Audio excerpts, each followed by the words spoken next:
Welcome back to the channel. I hope you're all keeping well. This is another episode of Spurs Around the World, where we'll be hearing from international fans talking about the game Crystal Palace 1, Tottenham Hotspur 0. Now, if you'd like to get involved in a future episode and you are an international fan, please do email me. It is tottenhamfanchris@gmail.com.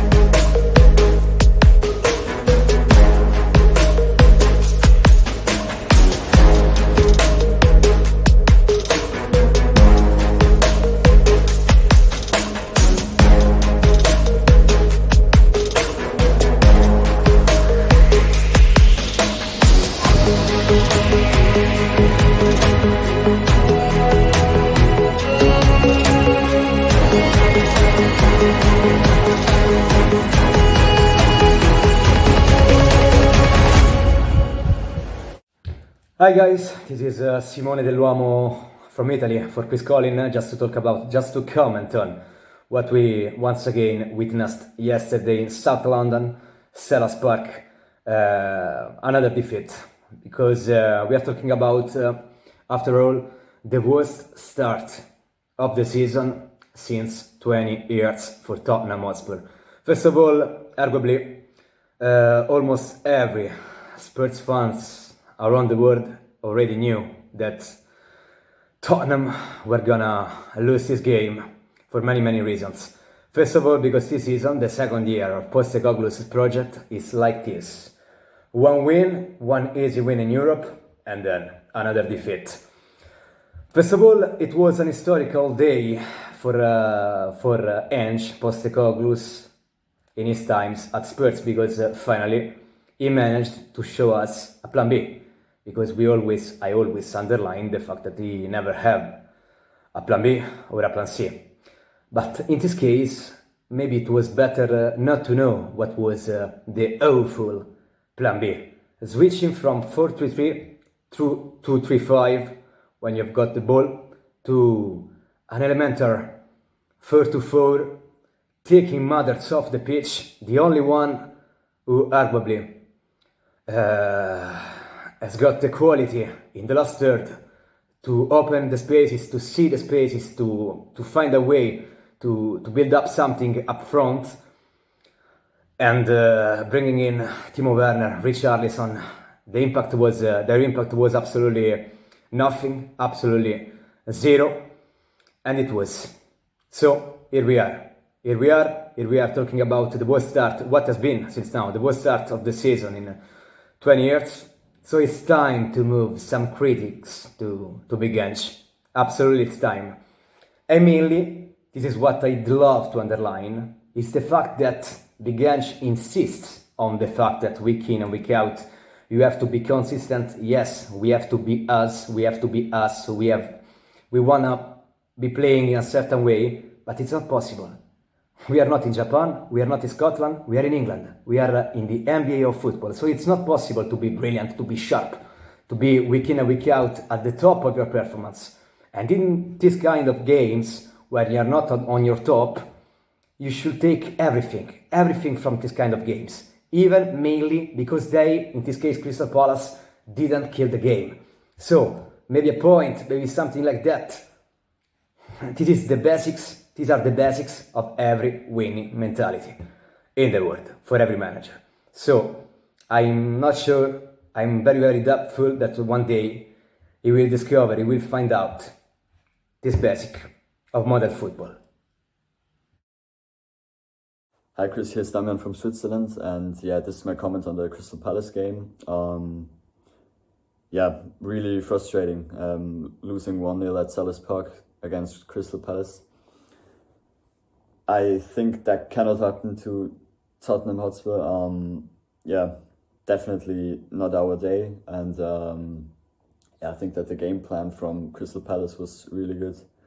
They didn't let us play our football, and I think our build-up was really poorly. And it just didn't work out. I think Ange should have tried something with long balls instead of just keeping it short in the first phase of the build-up. And yeah, to the individual players, I think no one was really good. They were all basically average, but Timo Werner brought some positive aspects into the game after he got subbed on, I think. As ever, the pace was really good from him, and I think also his crosses were really creative. But I think the main problem for us was that Kulu and Madison just couldn't make an impact on the game because they are our two creative players, and they got doubled all the time. And yeah, I just in general think it was a really hectic game. Not an easy game to play for us.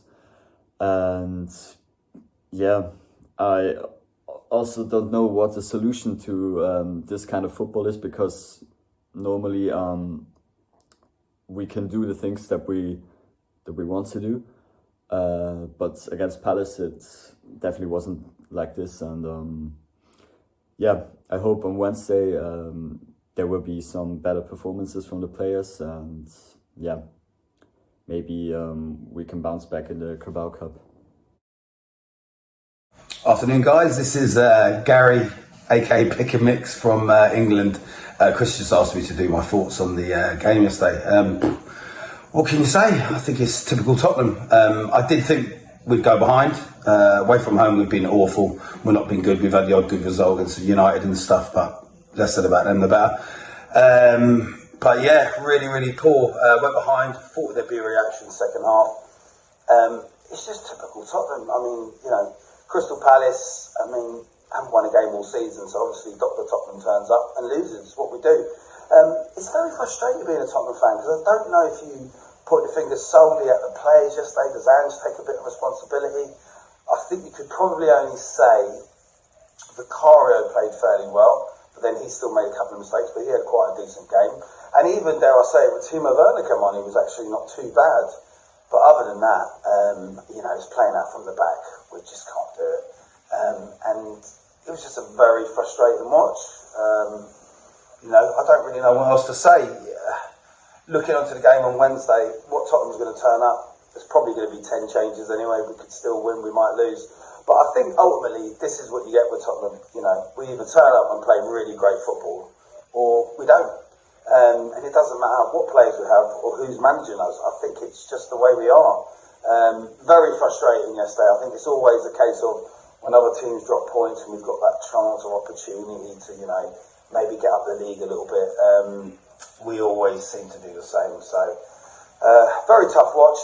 The defeat didn't really pain me as much as the Brighton defeat, because against Brighton we were so good in the first half and so poor in the second. Whereas with the Crystal Palace game, I think we were just poor throughout.